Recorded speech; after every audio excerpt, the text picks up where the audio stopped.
In a striking shift for European defense, Britain and France have agreed to coordinate their nuclear arsenals for the first time. The aim is to present a united front against potential threats to the continent. It signals growing unease over America's long-term security commitments, and it marks a new chapter in Europe's efforts to assert strategic autonomy. What's known as the Northwood Declaration ties together the two countries' independent deterrents. British Prime Minister Keir Starmer made the stakes clear this morning. This morning, we signed the Northwood Declaration, confirming for the first time that we are coordinating our independent nuclear deterrence. From today, our adversaries will know that any extreme threat to this continent would prompt a response from our two nations. There is no greater demonstration of the importance of this relationship. And for more, I'm joined now by Phillips O'Brien. He's a professor of strategic studies and head of the School of International Relations at St. Andrews University in Scotland. Professor, it's good to have you on the program. I understand you've described this move as decoupling from the U.S. without saying it. How historically so talk to me about how historically significant this is, this shift in nuclear posture from France and the UK. Well, particularly from the UK, but also from France, because both of their nuclear deterrents, particularly the UK, has basically been inoperable without the USA. That it's been based on American technology, a lot of it, and very close cooperation. And the idea that sort of the British would go in a way to try and establish a nuclear deterrent that could be developed and operated without the USA would be something quite extraordinary, because they've not done anything like that before. I think it's a sign that the United States is no longer seen as quite a reliable defense partner, that the nuclear umbrella that the United States has had over Europe is no longer to be seen as quite as guaranteed as in the past, and that Europeans have to start thinking about their own security on their own terms. It's early days, but it is a very important sign.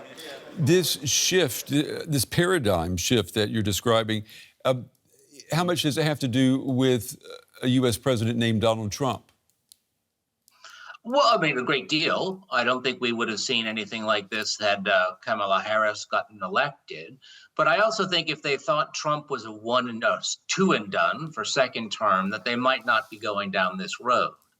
It's a realization, I think, that Trump is not something that is simply going to blow over in 3.5 more years, that there's a good chance it could be President J.D. Vance after that, or there's a good chance that someone else with a Trumpian viewpoint will be in the White House.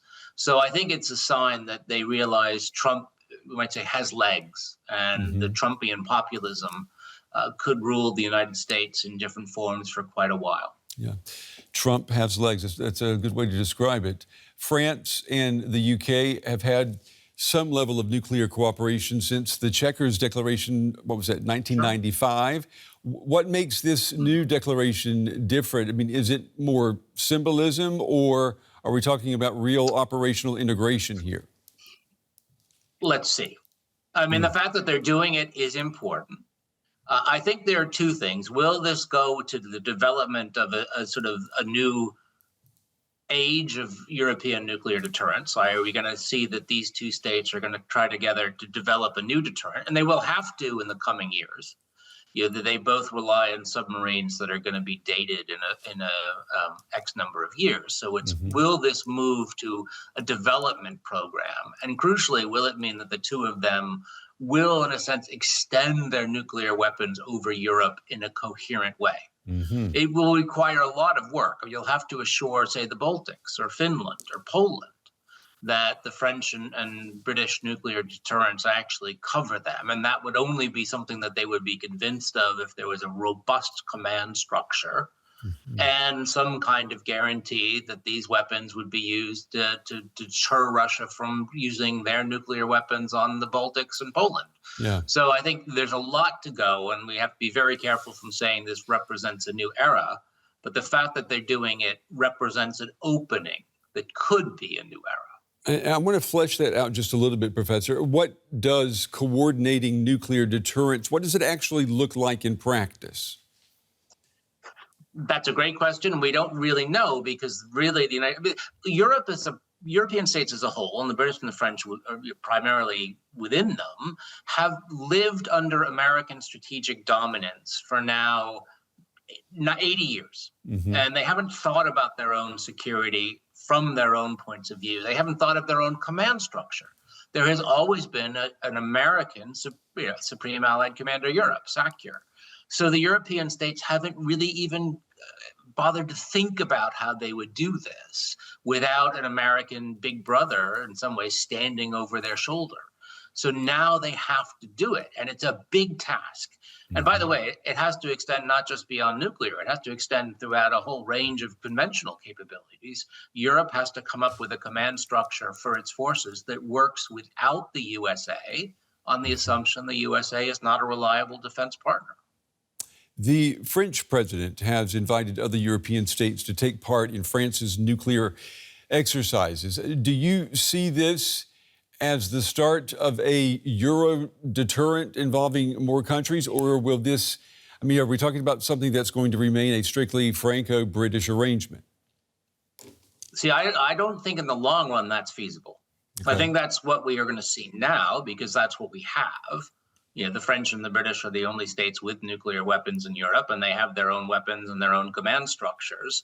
So that's where we are. However, it's going to have to be that the rest of Europe believes in the long run that they are covered by a nuclear umbrella, because Russia has a heck of a lot of nuclear weapons, and they're not getting rid of them. So it can't be that the states, the frontline states, actually are not sure if the French and British would defend them. Yeah. That's why the command structure going forward will have to be robust enough that those frontline states believe that they are covered. They are not, I'm sure they're not there now. But this is a way of inviting them to come and start saying, look, we are thinking about these issues and we're taking them seriously. So these countries, you're talking about what, Germany and Poland? The situation Poland, the Baltics, Finland, the front, what we'll call the frontline states, the ones that share a border with Russia, Belarus, and you might say could be in the front line of any war, particularly the Baltics, I would think, are the ones that the Russians could threaten nuclear, weapons to say, okay, we want to take half of the Baltics, which have a Russian spot population. That's the kind of thing that they need to believe, that if they are going to reject Russian nuclear blackmail, that a European nuclear deterrent is there standing by them. Because if that nuclear deterrent's not there, they're in big trouble. And you're aware that in Poland and here in Germany, there is this debate that's been reignited about having an independent nuclear weapons program. Do you see that? Are we going to have too much of the deterrent on our hands? Well, a long way to go from going to having too much deterrent. There's nothing there now. So, it's going to have to be developed. Something is going to have to be developed. And I think this is one of the tragedies of the Ukraine war. The great tragedy, there's been many tragedies of the Ukraine war, but one of them is they have given huge power to nuclear-armed Russia over non-nuclear Ukraine. That nuclear-armed Russia has constantly been able to deter states from helping Ukraine in the way that they might have because of fear of Russian nuclear weapons. And if you're a European state, I think you're learning that lesson. You're learning the lesson of we don't want to be Ukraine. We don't want to have our cities constantly bombarded and overwhelmed by 1,000 missiles and UAVs a night, which is what's happening to Ukraine because it does not have nuclear weapons. Yeah. So I think that's the lesson that's been learned from this war, is that having nuclear weapons provides a certain security. And I'm sure the Poles are learning that lesson very seriously now. As for the Germans, of course, that would be a big cultural leap to go down that road. But you can tell me that more than I would know. Briefly, before we run out of time, how do you think the Kremlin will interpret all of this? Well, right now, I think the Kremlin cares about beating Ukraine. In some ways, that the Kremlin's not going to overreact to this. Their I think goals are, one, to win the war against Ukraine, to take as much of Ukraine as they possibly can, and then they would love to drive the United States and Europe apart. So I think they'd be, in some ways, their view is, if Trump actually is heading their direction, that's a great thing. So on the one hand, they won't be wild about it, but I don't think it's anything that they're going to react to very strongly right now, because they have other fish they're frying. Okay. Professor Phillips O'Brien, we appreciate your time and your valuable, interesting insights tonight. Thank you. Thank you.